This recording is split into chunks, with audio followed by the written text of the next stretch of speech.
Good morning, folks. How are we all today? Last one of the week, thank Christ.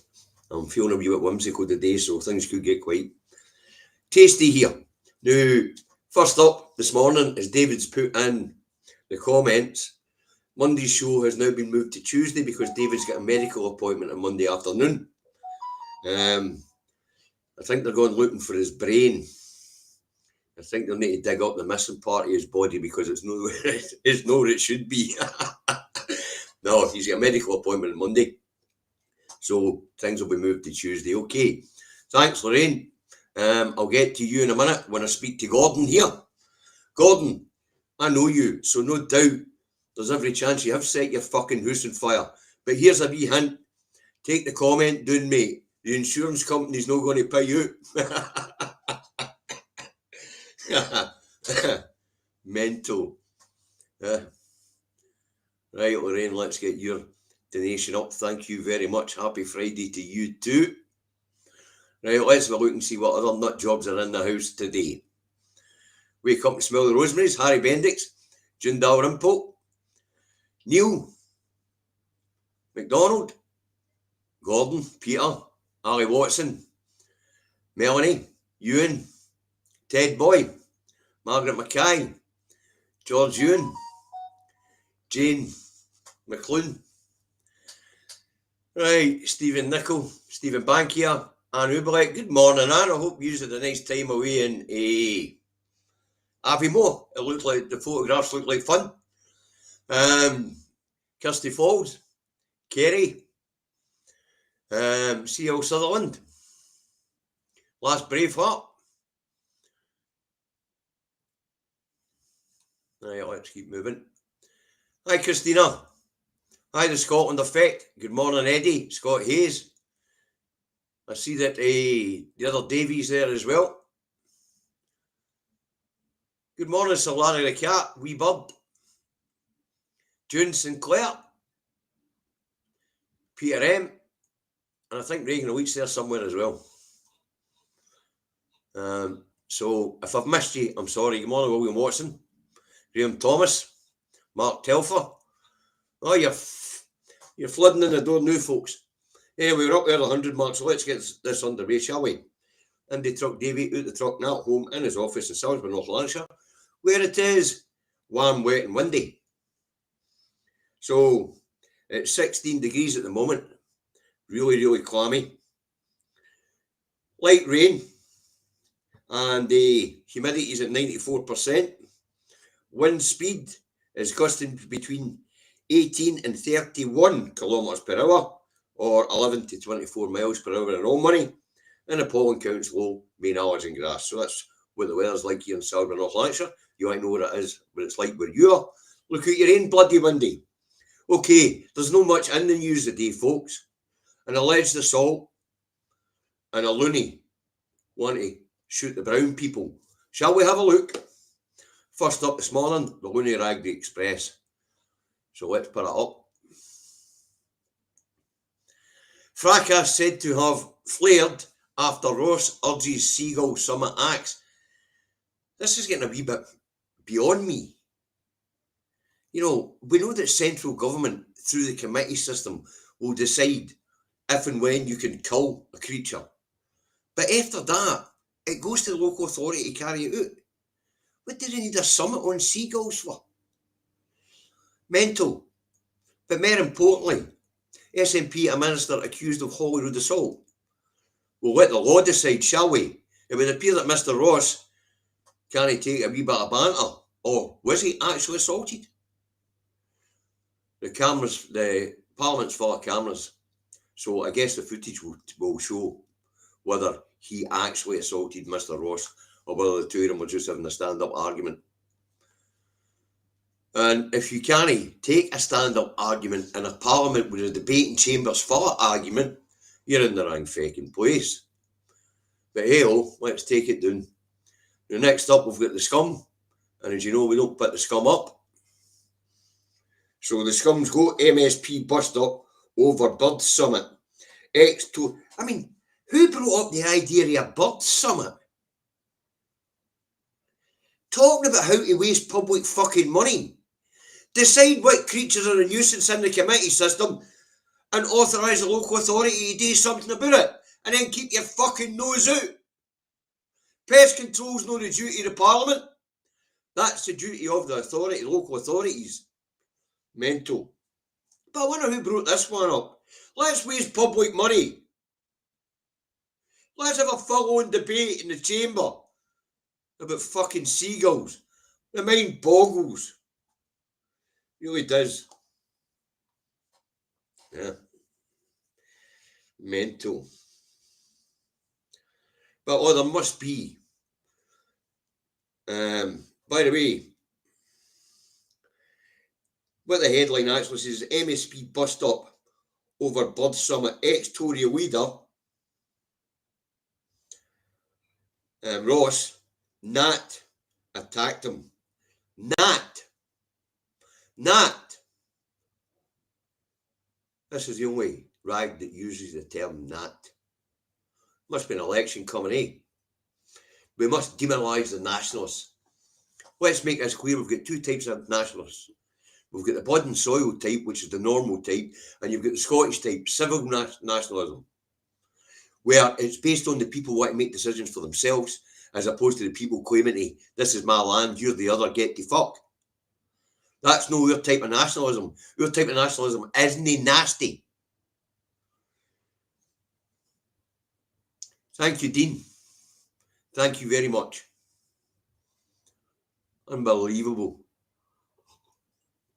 Nat attacked him. Heard it. Right, the answers go. Call in the Holyrood Beaks. What the flock just happened. Now that's better. Call in the Holyrood Beaks. What the flock just happened. It would appear their answer isn't taking this very seriously. But don't expect the people to take it seriously either, Douglas Ross. You've been acting like a clown for fucking years. Crying because somebody pulled you up for being a clown. That's what we expect for you, Mr. Ross. After all, you're a poor example of a human being. It's like the abuser claiming to be the victim. That's what this is. Right, next up, we've got the fail. Let's see what it says this morning. And that's on the same story. Ex-party leader in Holyrood bust up after row over Gull menace. Tory MSP, I was assaulted by SNP minister. They say the law will decide. You've made your complaint. It's now a legal investigation. Funny how these papers are not saying we can't make further comments because it's an ongoing investigation, isn't it? No, we can make all the comments we want because it's an SNP minister. Yeah. But as I say, if Jamie Hepburn has assaulted Mr. Ross, then the full weight of the law and the Parliament has to come down on him, because that sort of behaviour is not acceptable, especially in a heated environment like the debating chamber of Holyrood or right after the debate's taking place. That's just not on. Absolutely not on.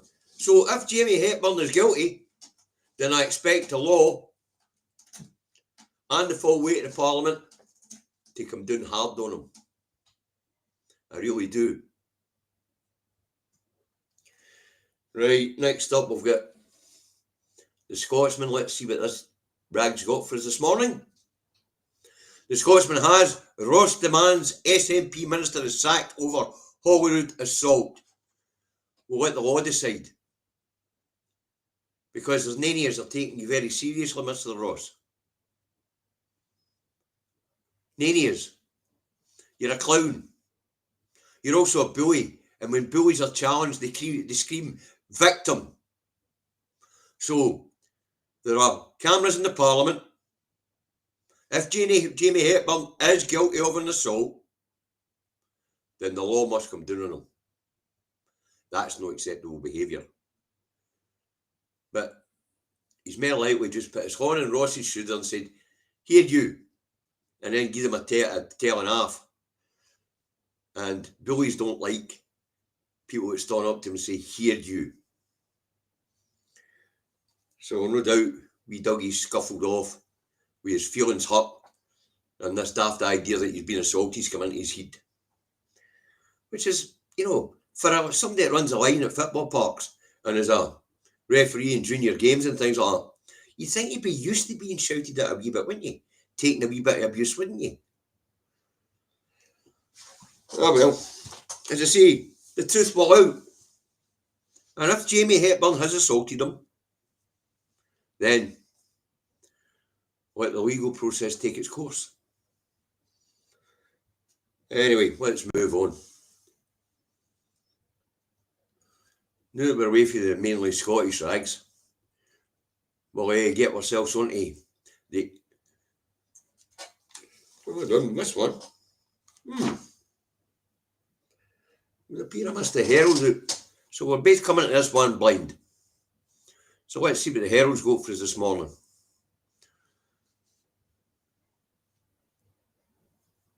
Don't know why I haven't had that in.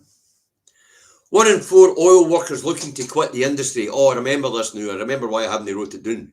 Such a ridiculous survey result. Because what it tells us is that 1 in 4 are quitting the oil industry after a survey reveals that staff have fear over transition to greener jobs. Why would you be frightened of moving from one industry to the next as long as there's continuity in your wage pack? And why would you quit your job if it's a stable job that's going to be around for at least another 50 years? Because that's about how long it's going to take for the transition to go. It's not as if tomorrow morning we're going to get up and it's all green energy. Poof of smoke, where cars are all electric. Or trucks are all hydrogen. Or buses are all hydrogen. That's not how it's going to work. This headline makes absolutely no sense whatsoever. The reason for the headline makes no sense whatsoever. 1 in 4 to quit their jobs because they're frightened that their jobs won't be there in 50 years. What a load of fucking nonsense. I did say I wasn't in the mood for it this morning.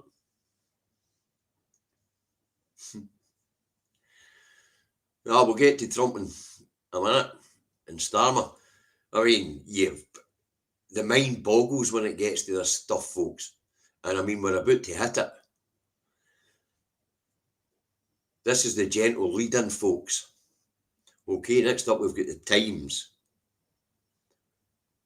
And what's the Times got for us this morning? Immigration is destroying UK, Trump tells Starmer. He also tells him to use the military to stop the boats. That's what the wee bit underneath the main headline is. Now, immigration is destroying the UK.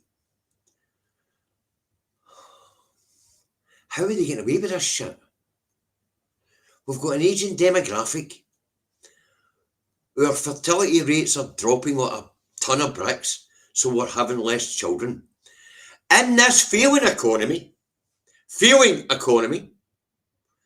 we've got 1 million job vacancies. And mind, this is a shrinking economy, a failing economy, an economy that's about to collapse. And it will collapse if we don't have enough people to hold it up, what's left there. And immigration is destroying the UK. Tell you what,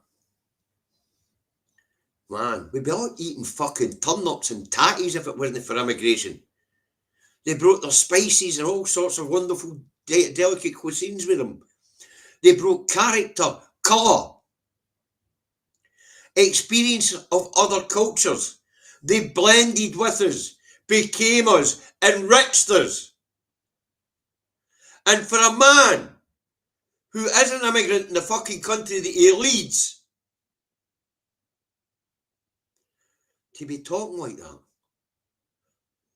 I mean, all the white people who are there in the USA, they're all fucking immigrants. They're all from Central Europe, Eastern Europe. Fuck's sake. Cracks me up. I mean, Trump's background. Scottish, and I think it's Austrian or German. You couldn't make it up. You really couldn't. But immigration destroying the UK. I'll tell you what, it'd be a bland fucking place without it. And I mean that sincerely. Next up should be the Tory graph. What's it got? Send in the military to stop boats. Let's give all the soldiers a life jacket and send them swimming out. What does this actually suggest? Are we going to put snipers in the White Cliffs of Dover and wait until they're within a mile and a half, and then pop their dinghies and drown them all? To send a message to the ones on the other side? How many do we have to drown before the message gets out that if you approach these shores, we're going to sink you? This is fucking nonsense. Absolute nonsense. No one of the people doing that road's heads are messed up when you get this shit in their papers. And who is a soldier, or a sailor, or an airman is going to carry out that order? Defenceless people in a wee rubber boat at sea. Who's going to sink it? Who is so immoral that they would do such a thing? Knowing that when they pull that trigger, they've committed mass murder. We're not talking about a conflict situation where it's them or us. We're talking about helpless people fleeing persecution, travelling halfway across the world, looking for assistance. And there's a good reason they're coming here. Because we galloped all over their fucking world, colonised them, and made them think we were the good guys. So now that their societies are breaking up and falling to bits, of course they're looking to the old stability that we gave them the impression that they had. Didn't they have stability? Of course, we were just fucking stealing everything they got. And the way they fucking pinned down was nicked. And anybody that's tried to stop us from nicking it, get topped. Boomf. But really, think about it. Send in the military to stop boats. Didn't know that the army could walk in water. But who's going to do such a thing? It shows you the mentality of this fucking man. He doesn't belong in the fucking Oval Office. He belongs in the loony bin.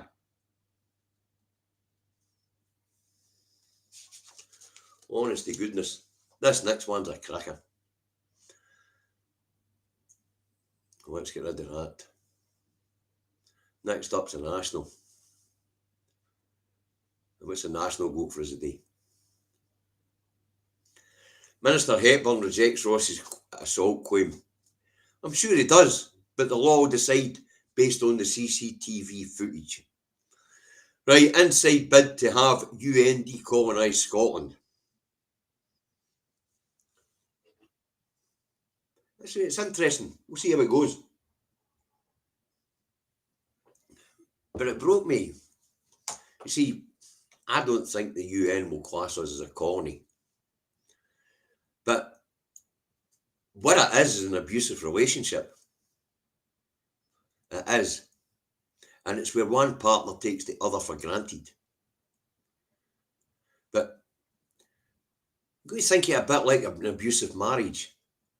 When you decide to get into that situation in that union, what you brought to the table when you get into that union doesn't become the other person's once you're in that union. No.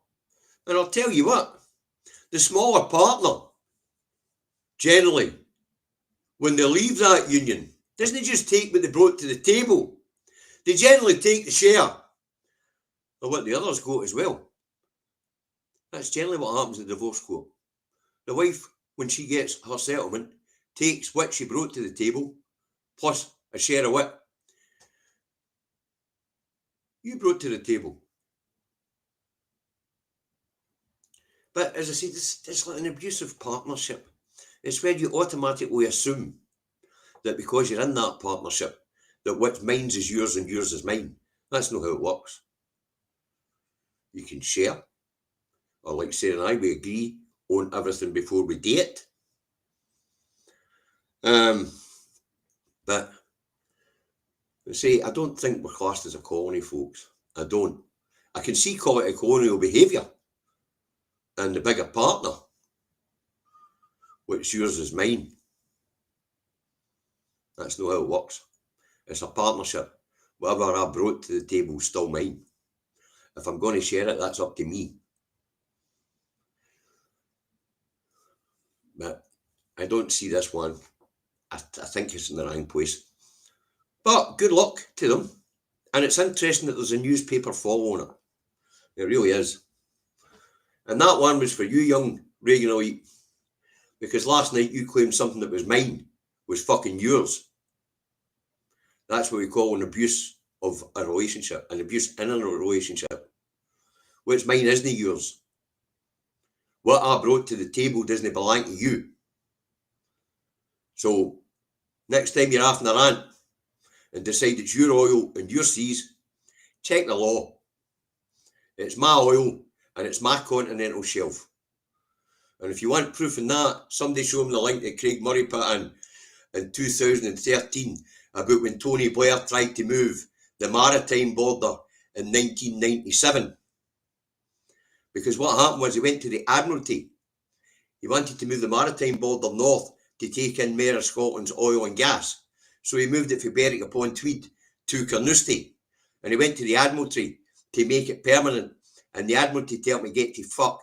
He could change it as an internal border, but he doesn't change international borders. International maritime borders are set by the Admiralty.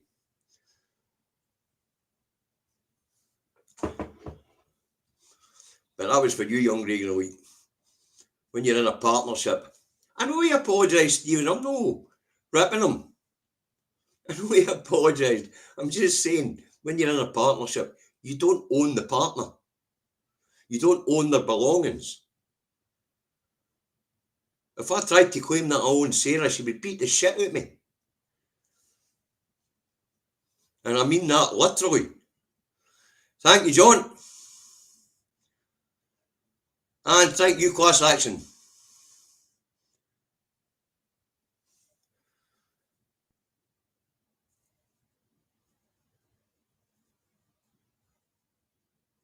And England did pass the Act of Union in 17.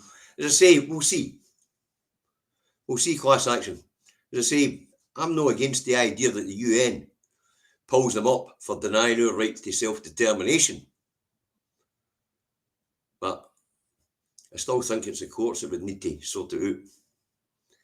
Because when you get to it, they're no claiming we're a colony. They're no claiming that we're no partners in a union. What they're claiming is that the union itself should decide if we get to ask to leave.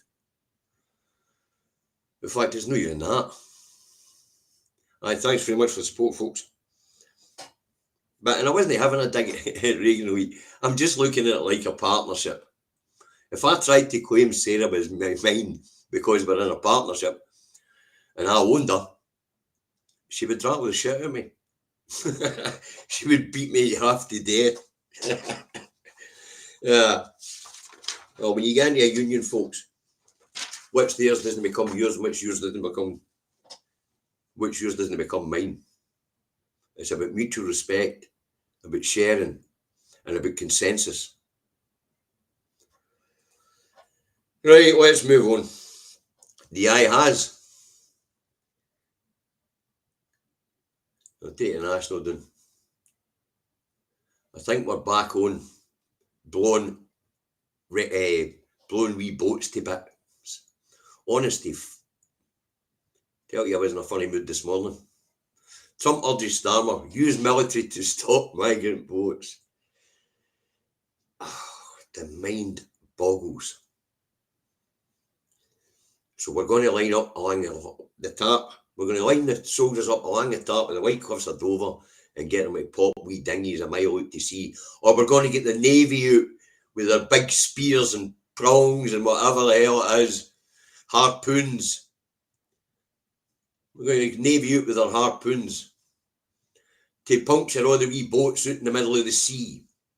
Or are we going to go lift them out the sea and invade France to deposit them there? I don't know what it is that Trump's suggesting. Well, actually, I do know what Trump's suggesting. He's suggesting that we pop a few boats, drown a few people in order to put the people who might come behind them off. That's all I can read into that, because we don't have a land border. We can't just line up soldiers all the way along a land border, make a threat and say, come any closer, we're going to shoot you. We can't do that with wee boats. We would need to actually kill a few people to put the rest off. And as I say, I don't know who would contemplate such a thing except for a monster like Trump. Really. And so it goes on. The Guardian.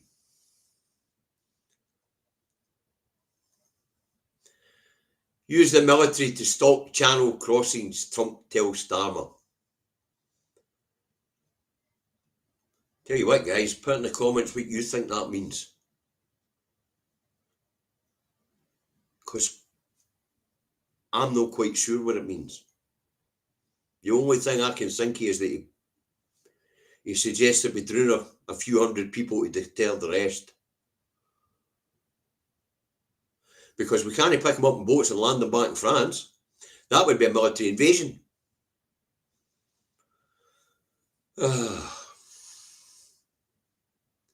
But what does it say about these two? This so-called special relationship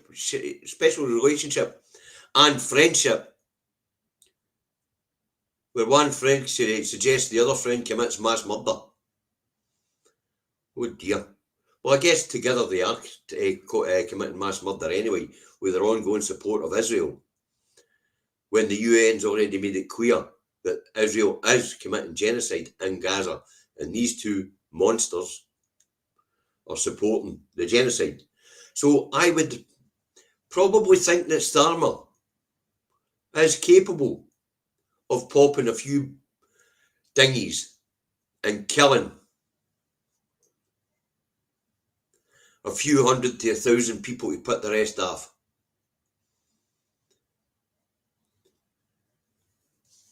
Because let's face it, the two of them are monsters. There is no doubt about it. They're both complicit in genocide. They're both arming the side committing genocide. They are both financing the side committing genocide. How do we know they're financing them? Well, the Israeli economy is on its arse. That's flatlined. All the able-bodied people are busy killing Gazans. Unbloody believable. So would Starmer take Trump's advice if he thought he could get away with it? Aye.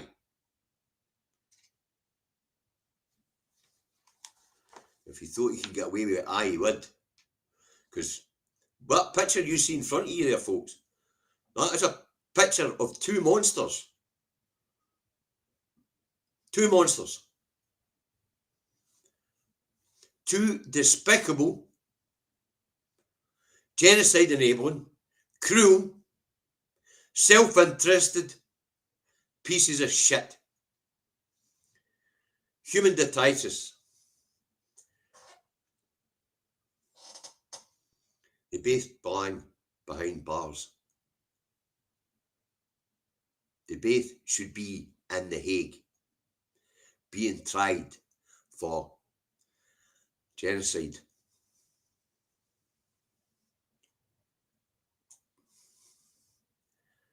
Your old father used to say, America is a bastard nation. The indigenous folk are the true Americans. It's an argument. It's no one that I would make. Everybody that comes to Scotland and wants to live in Scotland and integrates or brings to Scotland, never mind integrate, We don't want them to lose their identity, their culture. We want them to share it with us. And I'm not sure about this indigenous people thing. People have been on the move ever since they became our particular line of the species, Homo sapien. And I've no doubt that whatever comes after us will be mobile as well and move according to their needs. I don't buy the indigenous thing. That's a bit too much in the blood and soil thing for me. Right, so let's take this nonsense down. Next up, the Metro, and the Metro has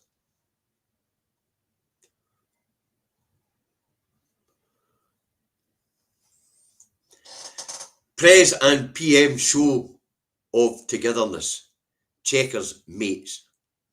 Show of togetherness. Well, when we look at how they're behaving in the world stage, I would say show of togetherness. Especially when it comes to the Middle East, where they're both enabling a genocide. When it comes to Ukraine, they're both feeding that beast and all. And neither of them are trying to bring it to a halt, really. But of course, their economies are being propped up by these wars. Because when you build vast military industrial complexes, you've got to have somebody to sell the bloody weapons to. The irony of it. And Starmer, of course, is modelling the UK on the US at this point in time. We were talking about the black hole yesterday and where all the money goes. Well, at this point in time, it's on defence. Right.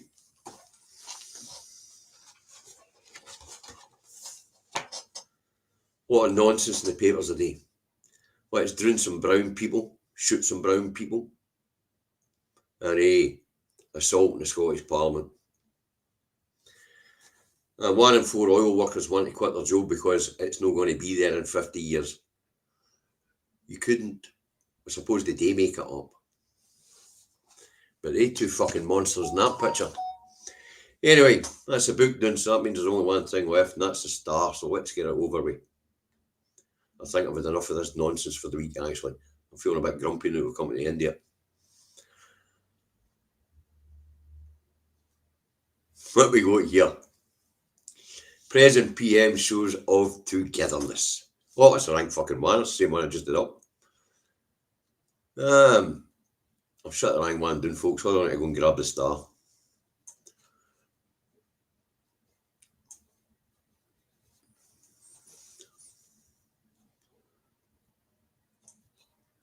Right, papers, where are you?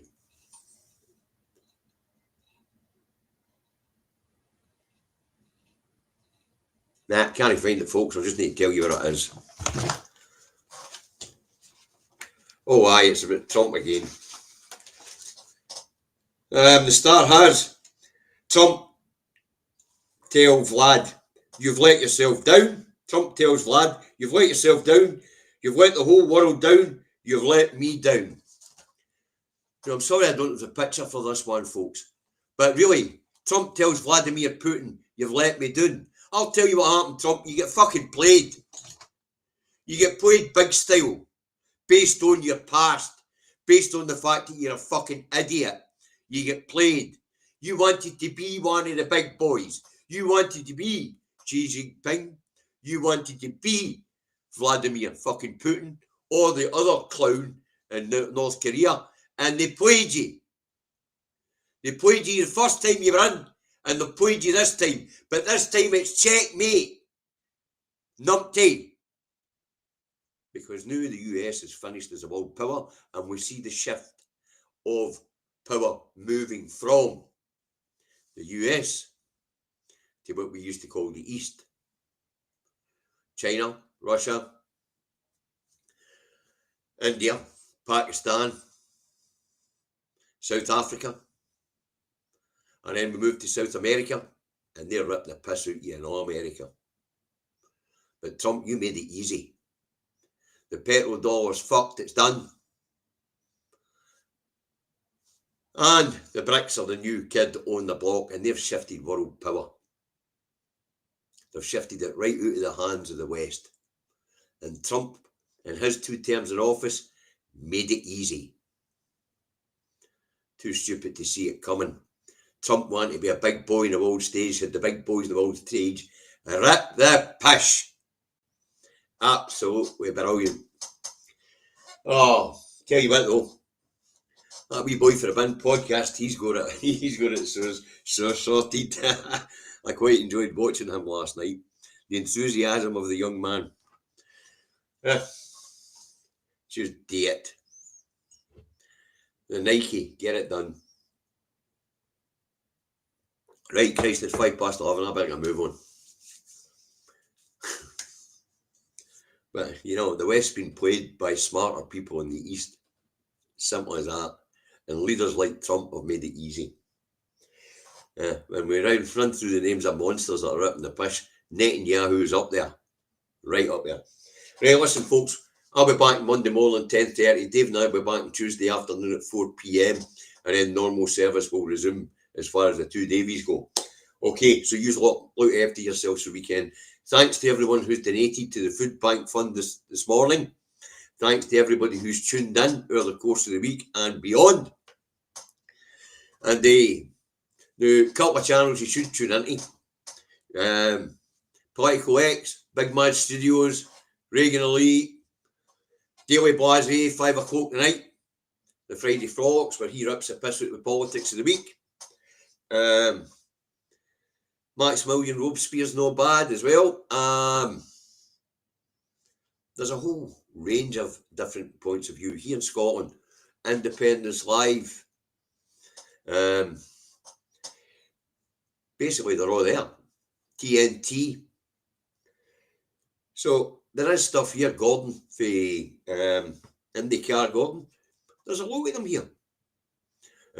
James Kelly at Scott Goes Pop. Red Glasgow. There's a lot of them here. If you want to get into the Scottish stuff. So tune into all these channels. Get wide points of view. I'll take you off the telly anyway. Telly's rotting your brains.